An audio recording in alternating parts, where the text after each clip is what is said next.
Hello everyone. तो खेसारी लाल यादव जी और सपना चौहान का एक बहुत ही बेहतरीन गाने का फुल टीजर को रिलीज कर दिया गया है और फुल वीडियो सॉन्ग का रिलीज डेट भी आ चुका है।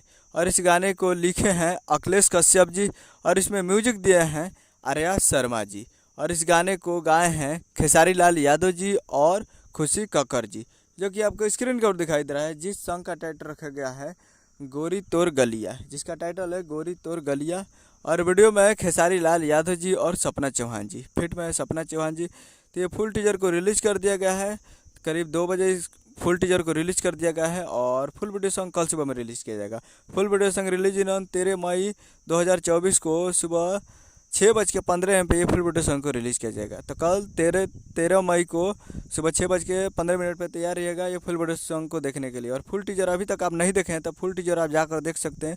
Annapurna films Bhojpuri YouTube channel पे फुल टीजर आ चुका है, तो आप लोग जाइए जाकर फुल टीजर को देखिए। और फुल वीडियो सॉन्ग कल 13 तारीख को सुबह 6:15 पर Annapurna films Bhojpuri YouTube channel पर तैयार रहिएगा। उम्मीद करूँगा वीडियो और चैनल को सब्सक्राइब करके बेल आइकन बजा ताकि इसे किसी यादव जी का लेटेस्ट वीडियो को एक लाइक कीजिए। मिलते अगले वीडियो में। जय हिंद, जय भोजपुरी।